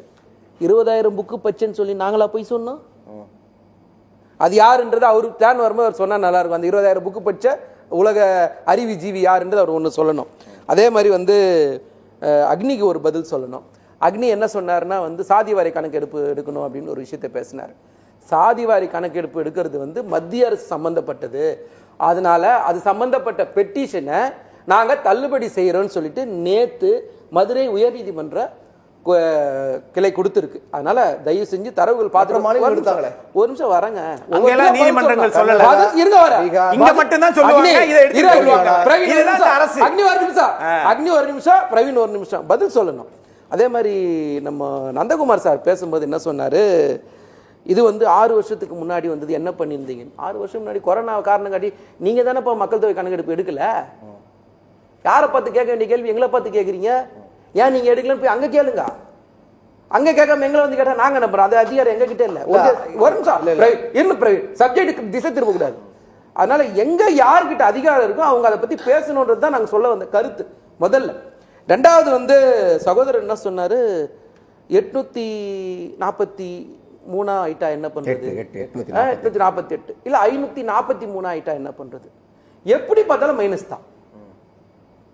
தமிழ்நாட்டுக்கும் தென்னிந்திய மாநிலங்களுக்கு எப்படி பார்த்தாலும் மைனஸ் தான். நான் சொல்றேன் 848 எடுத்துட்டீங்கன்னு வச்சுங்களேன், தமிழ்நாடுக்கு 10 அதிகமா வருதுன்னு நீங்க சொல்றீங்க. பர்சன்டேஜா என்ன வருது? அவங்க சொல்ற கணக்கு அவர் சொன்ன எந்த ஆர்டிகல் சொன்னாரோ அதே கதையில நான் சொல்றேன். 848 வந்தா 10 கூடுதுன்னு சொல்றீங்க. சதவீதமா எவ்வளவு? இல்ல நான் சொன்னது ஒரே நிமிஷம். நான் சொன்னேன் இல்ல சார், இல்ல மணிவண்ணன், நான் அப்படியே சொல்லல. நான் சொல்றது 12 சீட் குறையும்ன்றேன். 10 சீட் இல்ல, நான் சொல்றேன் 12 சீட் குறையும். ஆனா இந்த ரெண்டுமே அரசாங்கத்தினுடைய அறிவிப்புகள் இல்ல அப்படிங்கறது என்னுடைய வாதம். நான் அது குறையிறது நியாயம் சொல்லல. எந்த விதத்திலும் குறையக்கூடாதுன்றது எங்க நோக்கம். அத தான் சொல்றேன். 7.1 எடுத்தா நமக்கு 7.1 கிடைக்கும். அதான் சொல்றேன் 7.1 கிடைக்கணும் நமக்கு. நந்தகுமார் ஒரு நிமிஷம் இருங்களே, அது வந்து டைம் யூஸ் பண்ண வேண்டாம். அதுவே வந்து அதே 848 கணக்கு வச்சா உத்தரப்பிரதேசம், பீகார், ராஜஸ்தான், மத்திய பிரதேசத்து 4 மாநிலத்துக்கு மட்டும் 150 தொகுதி இருக்குது. அதுவே 543 வச்சிங்கன்னா தமிழ்நாட்டுக்கு 8 மைனஸ் ஆகுது. இந்த அப்படி கணக்கு போட்டாலும் இந்த 540 சகோதரர் சொன்னார்ல 543 வச்சாலும் இதே 4 மாநிலத்துக்கு 31 தொகுதி அதிகமாகுது. இது என்ன கணக்கு சார்? இது என்ன நம்ம கரகாட்டக்காரன் படத்துல வாழைப்பட காமெடியா இது? அதான் இது இதான் அதுன்னு சொல்லி இருக்கிறதுக்கு. ஆனா ஒரு நிமிஷம் இருந்தா மக்களுக்கு சேரணும்னா நீ ஏன் அந்த மாதிரி பண்ற? ஒரு நிமிஷம் என்ன வர நானும் அதான் சொல்றேன். அது சுருக்கமா முடிச்சு எல்லாரும் அதுதான் நானும் சொல்றேன். நான் எனக்கு டைம் அதிகமா எடுத்துக்க வேண்டாம். இப்போ உத்தரப்பிரதேசத்துக்கு இப்ப இருக்க பர்சன்டேஜ் பிரகாரம் பாத்தீங்கன்னா 14.73% இருக்கு. ஒருவேளை 848 நீங்க பிரிச்சீங்கன்னா 16.86 வருது. சரி, நமக்கு என்ன வருது? நமக்கு இப்போ இருக்கிறது 7.18 நம்ம கிட்ட இன்னைக்கு இருக்குது சார். இப்போ அதுவே வந்து 5.12 தானே கிடைக்குது. எப்படி நம்ம கம்முன்னு இருக்க முடியும்? இந்த பிரச்சனை திரும்பவும் சொல்றேன், நந்தகுமார் சாரோட பிரச்சனை இல்ல, அக்னிஷனோட பிரச்சனை இல்ல, மதிவானோட பிரச்சனை இல்ல, காஷ்மீர்ல இருக்கவங்க பிரச்சனை இல்ல, ஒட்டுமொத்த இந்தியாவுக்கே பிரச்சனை. புரிஞ்சுக்கணும். ஏன் திரும்ப திரும்ப சொல்றோம்னா மாநிலங்களவையிலும் மக்களவையிலையும் வந்து ரெப்ரசன்டேட்டிவ் குறைஞ்சிடுச்சுன்னு வச்சுங்களேன். ஏற்கனவே அவர் சொல்றாரு 40 பேர் இருக்காங்கன்னு சொல்லிட்டு 144 பேரை சஸ்பெண்ட் பண்ணிட்டு உங்க மசோதா நிறைவேற்றினீங்களா இல்லையா? அதுக்கடுத்து இன்னொன்னு சொல்லிடுறேன், ஆர்டிகல் 170 மாநிலங்களுடைய தொகுதி மறுவரை பண்ணும்போது என்ன பண்ணுவீங்க? அதுதான் அவர் சொன்னாரு. அப்ப 500க்கு மேல இருக்க கூடாது. அப்ப உத்தரப்பிரதேசமே 2ஆ பிரியும். நான் திரும்பி சொல்றேன், இந்த 4 மாநிலத்தை வச்சு ஆட்சியை புடிச்சிட்டு இருக்கீங்க. எவ்வளவு நாள் நீங்க புடிச்சிருவீங்க? கொஞ்சம் நாங்க தெளிவா தான் கேட்கிறோம். மக்களுக்காக பேசுற ஒரு விஷயத்த செல்வன்னா ஒரே ஒரு நாள் ஒரே ஒரு நிமிஷம் தமிழ்நாட்டு மக்களுக்காகவும் தானும் ஒரு தமிழன் தான் திராவிட இயக்கத்தை சேர்ந்த வரலாறு தான் இல்ல நபர்னு அவர் ஒரு நிமிஷம் பேசினா போதும். சரி, செல்வன் சார் சொல்லுங்க சார். கேளுங்க, நான் தமிழன், நான் இந்தியன். கேளுங்க, மொழியா தமிழன், ஆமா, நாட்டால இந்தியன். கேளுங்க சார், நிப்பாட்டுங்க சார். மதிவான சார், நீங்க எனக்கு விளக்க சொல்ல வேண்டாம், கொஞ்சம் இருங்க.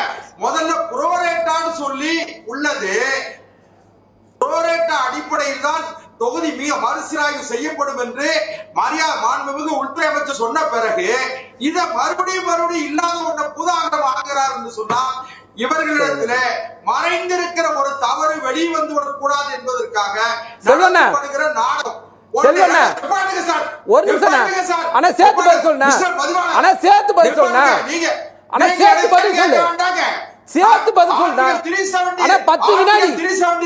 10 வினாடி. அண்ணா, 10 வினாடிண்ணா. பத்தி பேசினார்ல. அண்ணா, 10 வினாடி. காஷ்மீர்ல இருந்து இன்னைக்கு வரல. அண்ணா, 10 வினாடிண்ணா. தொகுதி குறைந்ததா சொன்னாரு. அந்த ஜம்மு காஷ்மீர்ல இருந்து இன்னைக்கு இவங்க கூட்டத்துக்கு வரல ஆடு. ஜம்மு காஷ்மீர் முதலமைச்சர் மாண்புமிகு உமர் அப்துல்லா இன்றைக்கு பிரதமர் நரேந்திர மோடியை ஆதரிக்கிறார். அதை புரிஞ்சுக்கிடுங்க. இன்னொன்னு, தமிழ்நாட்டிற்கு எந்த பாதிப்பு வராது.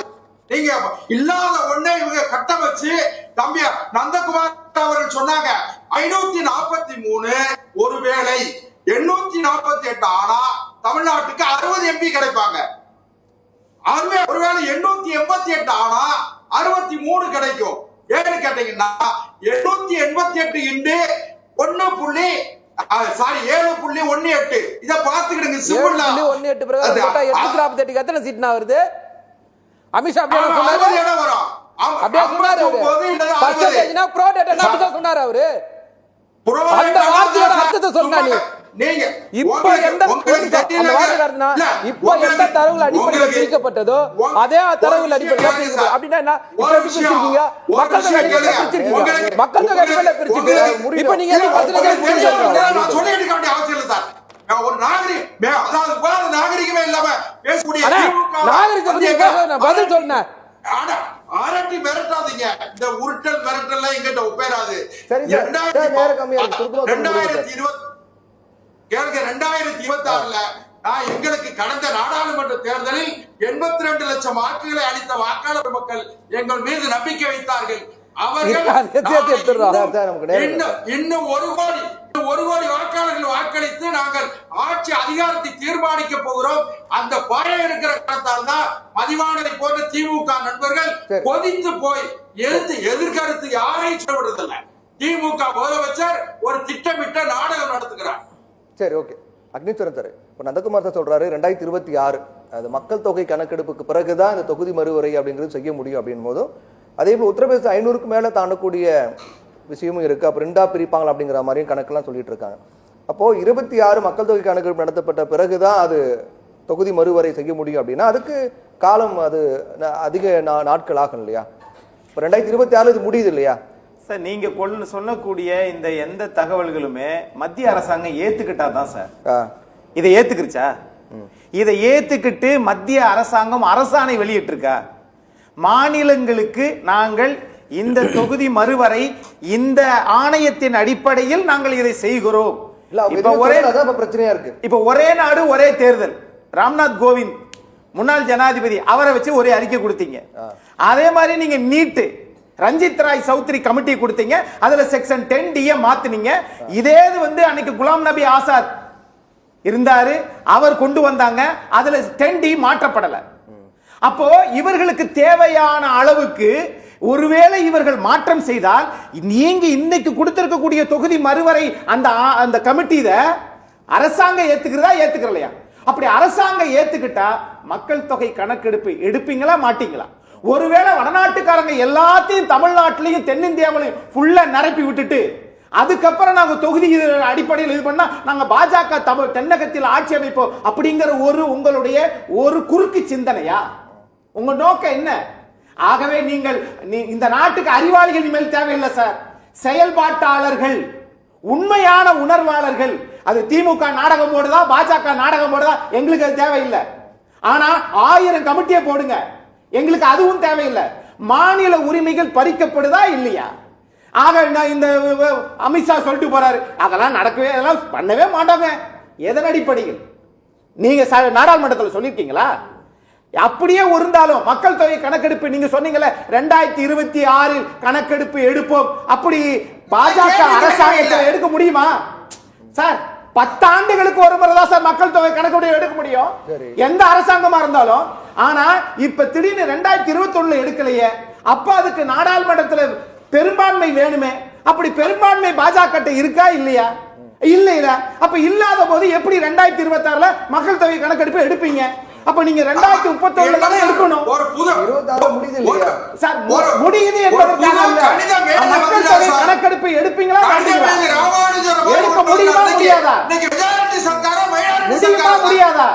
எடுப்பீங்களா மாட்டீங்களா? அப்படி முடியும். மக்கள் தொகை கணக்கெடுப்பு எடுக்கணும்னா இன்னைக்கு இருக்கக்கூடிய நாடாளுமன்றத்துல பெரும்பான்மை இருக்கணுமா இருக்காது கூடாதா? இருக்கணும்ல சார். இருக்கா? பெரும்பான்மை இருக்க போய் பெரும்பான்மை இல்ல.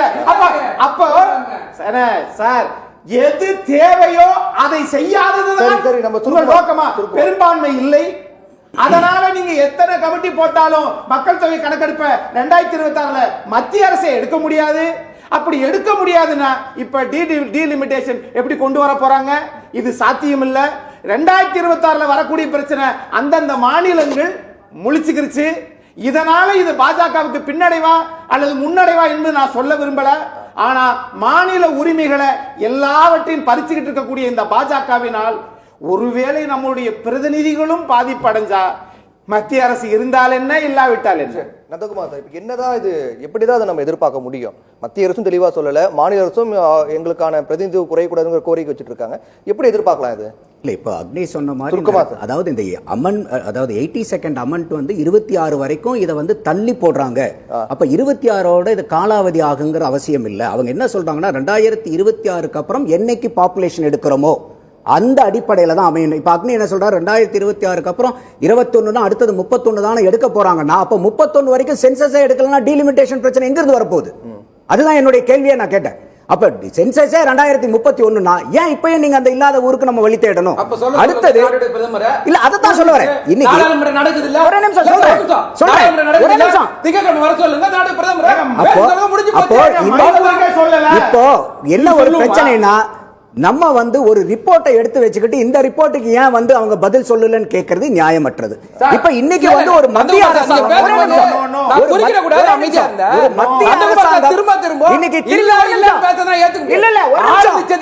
இல்லைங்க, நான் சொல்றேன் மோடி பேசினாரா இல்லையா? இல்ல, அதத்தான் நான் சொல்ல வரேன். மோடி எந்த காரணத்துல பேசுறாரு? அப்போ ஒரு 10 வினாடி கொடுங்களேன். இன்னொரு கேளுங்க, மகளிர் மசோதா எடுத்துன்னு வந்தீங்கல்ல, அப்ப அந்த மசோதாவில் என்ன சார் சொன்னார் அவரு? அடுத்த தொகுதி மறுசீரமைப்பு, அடுத்த சென்செக்ஸ்ன்ற வார்த்தையை சேர்த்து சொன்னீங்க. அப்ப எப்ப எடுப்புன்ற அதுலயா சொன்னீங்களா? 2031 மென்ஷன் பண்ணிருக்கீங்களா? இல்ல, அத நான் சொல்ல வரேன். எப்பங்க மென்ஷன் பண்ணீங்க? ஒரு நிமிஷம், இன்னொரு 10 வினாடி 30 வினாடி எடுத்துட்டீங்க. ஒரே நிமிஷம், டைம் இல்ல. அப்போ இந்த 2026க்கு அப்புறம் இவரோ சொன்னாரு மணி ஒரு நிமிஷம், நான் முடிச்சறேன். மறுபடியும் கூட இன்னொரு பேசுங்க. ஒரு நிமிஷம் இல்ல, நீங்க சேர்த்து பதில் சொல்லணும். ஏன்னா நீங்க பதில் சொல்றீங்களா அந்த இடத்துல சொல்றேன். அதே மாதிரி சார்ஸ் என்ன சொல்றாரு, நாடாளுமன்ற கூட்டுக்குழு இதெல்லாம் வந்து வக்ஃப் போர்டு மசோதால கூட்டுக்குழுவை என்ன பண்ணீங்க?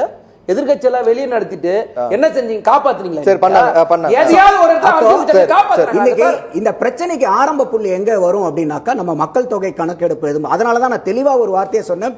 இன்னைக்கு நம்மளுடைய தமிழக முதல்வர் ஒரு அருமையான வார்த்தையை பயன்படுத்தியிருக்காரு, நியாயமான டீலிமிட்டேஷன் வேணுங்கிறது. அது வரவேற்கக்கூடிய வாதம். அது எந்த ஒரு மாநிலங்களுக்கும் பிரச்சனை வரக்கூடாது. என்ன ஒரு காரணம்னா, நமக்கு 1962 41 MP சீட் இருந்துச்சு தமிழ்நாட்டுக்கு.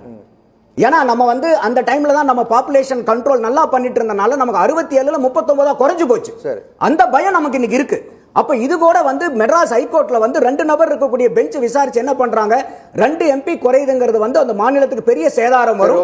அதனால ஒரு எம்பிக்கு 200 கோடிங்கிற விதத்துல 2 எம்பிக்கு 5 வருஷத்துக்கு 400 கோடியா 14 எலெக்ஷன் முடிஞ்சிருக்கு, 5600 கோடி ரூபாய் தமிழ்நாட்டுக்கு கொடுக்கணும்னு மெட்ராஸ் ஹைகோர்ட் வந்து பெஞ்ச் சொல்லி இருந்துச்சு. அப்ப அந்த அளவுக்கு வந்து இதுல நமக்கு பிரச்சனை இருக்கு. ஆனா இன்னைக்கு மத்திய அரசாங்கம் ஒண்ணு சொல்லாம, இப்ப நான் ஒண்ணு சொல்லும் போது ஏன் நந்தகுமார் இப்படி சொல்லிட்டீங்களேன்னு நீங்க வாக்கு கேட்டா பரவாயில்ல, நியாயம் கேட்டா பரவாயில்ல. யாரோ ரோட்ல ஒருத்தர் சொன்னதை வச்சுக்கிட்டு சார் அவர் அப்படி சொல்லிட்டாரு, நீங்க இதுக்கு பதில் சொல்லுங்க, நீங்க இதுக்கு பதில் சொல்லுங்க, அதுல நியாயமானது இல்ல. நான் கார்னிகி ரிப்போர்ட்ட சொல்றேன், நான் கார்னிகி ரிப்போர்ட்ட சொல்றேன். கார்னிகி ரிப்போர்ட் யார் சொன்னது? கார்னிகி ரிப்போர்ட் யாருது? பிரதமர் தேர்தலையா பேசுறாரு. அது தேர்தல் இதுல வந்து என்ன சொல்றாரு அவரு? நீங்க சாதிவாரி கணக்கெடுப்பு எடுக்க சொல்றீங்க. தெளிவா சொல்றேன். நான் கார்னிகி ரிப்போர்ட்ட சொல்றேன். சரியா? இல்ல, நான் கார்னிகி ரிப்போர்ட்ட சொல்றேன்.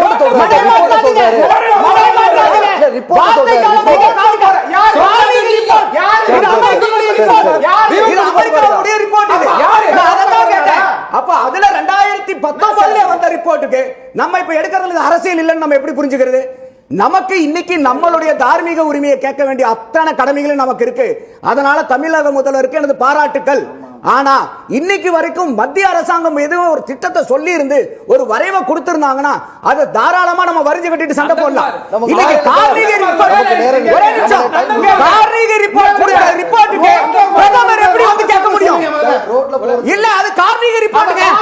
கார்னிகி வாங்க முடியாது. அது கார்னிகி ரிப்போர்ட். அப்ப பிரதமர் கார்னிகி ரிப்போர்ட். அது கார்னிகி ரிப்போர்ட்டுக்கு நீங்க பிரதமர்ட்ட போய் எதுக்கு நீங்க கிளாரிஃபிகேஷன் கேக்குறீங்க? அப்ப யாரோ இல்ல ரிப்போர்ட்டுக்கு பிரதமருக்கு சம்பந்தம் இல்ல சொல்றாரு. ரிப்போர்ட்டுக்கு பிரதமருக்கு சம்பந்தம் இல்ல. யாரோ ஒருத்தர் தமிழ்நாட்டுல சொல்லிட்டாரு. யாரோ ஒருத்தர் பிரதமருக்கு சம்பந்தம் இல்ல. ரிப்போர்ட் சொல்றாரு. ஏங்க கவர்மெண்ட் 1000 ரூபாய் சொல்றாங்க. ரவி 1000 ரூபாய் சொல்லிட்டாங்க. இந்தியா ரிப்போர்ட் சொல்லுங்க. ரிப்போர்ட் இல்லங்க காமிங்க இருந்தா. அப்ப ஏன் நீங்க பேசுறீங்க? அத தான் சொல்றேன். நீங்க காரணம் இல்லாம பேசிட்டு இருக்கீங்க. வீட்ல போறவங்க பேசிட்டு இருக்காதீங்க.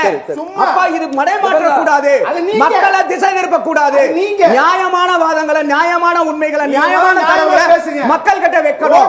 மக்களை சிந்திக்க வைக்கணும். அப்ப அமெரிக்கால வந்த ரிப்போர்ட்டுக்கு வந்து நீங்க பதிலளிக்கணும்னா எப்படி முடியும்? இந்தியா வாய்மூடி மௌனியா? இந்தியா எங்க இருக்கு ரிப்போர்ட்? இந்தியா ரிப்போர்ட் ஏதாவது இருந்தா காமிங்க. அப்ப இந்தியா வாய்மூடி மௌனியா? இந்தியாவுக்கு இருக்கா? அப்ப இன்னைக்கு வரைக்கும் கவர்மெண்ட் ஆஃப் இந்தியா ரிப்போர்ட் இனிமேல் வர போறதுக்கு டீலிமிட்டேஷனுக்கு ஏதாவது கவர்மெண்ட் ஆஃப் இந்தியா இது வரைக்கும் அனௌன்ஸ் பண்ணிருக்கா? இவரே தான சொன்னாரு 2026 அப்புறம் 31 அப்படியே அத பத்தி பேசுறீங்க. கார்னிகி ரிப்போர்ட் அடிப்படையில வாதனே அத வச்சு தான் ஒரு மணி நேரம் பேசுறீங்க. அத சொல்றாரு தேவையில்லை. அப்ப அத பத்தி பேசுறீங்க. அத தான் நான் சொல்லிட்டு இருக்கேன் உங்ககிட்ட. அப்ப விவாதம் வச்சு ஏன் நீங்க பயத்தை கிளப்புறீங்க? தேவையில்லை. அத வச்சு ஏன் பயத்தை கிளப்புறீங்க? நீங்க ஏன் பயப்படுறீங்க? நீங்க ஆர்எஸ்எஸ் சப்போர்ட் நான் என்ன பண்றேன்? சரி இதுதான் நம்ம நேர கேட்கக்கூடிய கேள்விக்கு பதில் சொல்ல முடியலன்னா சாம்பிங் பண்ணுவாங்க. கார்னிகி ரிப்போர்ட் அப்போ கார்னிகி ரிப்போர்ட் அதுக்கும் பிரதமருக்கு சம்பந்தம் இல்ல அப்படின்னு சொல்றாரு. அமெரிக்க ரிப்போர்ட் இந்தியாவுல பேசுறாரு. நான் பேசலீங்க. நீங்க இத பத்தி பேசிட்டு இருக்கனால அதுக்கு விளக்கம் கொடுக்கிறேன். அப்ப ரோட்ல போற ரிப்போர்ட் அது. ஆமா நமக்கு டைம் இல்ல. சரி சரி நம்ம நிகழ்ச்சி முடிக்கலாம். அரசாங்கம் சென்ட்ரல் இன்னைக்கு எதா இருந்தாலும் சென்ட்ரல் கவர்மெண்ட் இன்னைக்கு ஏதாவது சொல்லி இருந்தா அதுல நம்ம நியாய பிரகாரம் கேள்வி கேட்கலாம். எந்த இடத்துல வேணா கேட்கலாம் நம்ம. அப்ப யாரோ ஒருத்தர் சொல்றதுக்கு நம்ம தமிழக முதல்வர் காரியமா டைம் இல்ல சார். 10 நிமிடம் ஒரு நிமிஷம். இல்ல தமிழ்நாட்டுல யாரோ போத டைம் இல்ல. நம்ம நிகழ்ச்சி முடிக்கலாம். தமிழ்நாட்டுல யாரோ ஏதோ ஒன்னு செய்றாங்க. அதுக்காக போய் முதலமைச்சரை நம்ம பொறுப்பாளி ஆக்க முடியுமா? பொறுப்பாளி ஆக்க முடியுமா? ஆக்க முடியாது இல்ல. ஒரு நிமிஷம் கேளுங்க. அதாவது இந்த நாட்டுடைய பிரதமரை உலகம் சுற்று வாலிபன் சொல்லி கூட நான் கேட்டுக்கிறேன். ஆனா ரோட்ல போறோம்னு சொல்லி கேட்டது வந்து இவர்தான் முதல் சொல்லி நான் கேட்டுக்கிறேன்.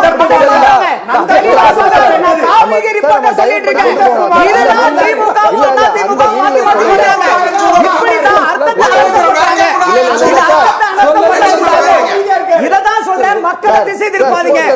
மக்களை தவறான வழியில வழி நடத்தாதீங்க. உண்மையை பேசுங்க. மக்களுக்கு புரியட்டும். அப்ப யாரோ ஒருத்தர் வந்து நம்ம என்ன கேட்டோம்னா உடனே இது வந்து ஆரோக்கியமான ஒரு செயல்பாடு. நிகழ்ச்சியில் கலந்து கொண்ட எல்லாருக்கும் நன்றி. மற்றும் ஒரு நிகழ்ச்சியில் சந்திக்கும் வரை நன்றி, வணக்கம்.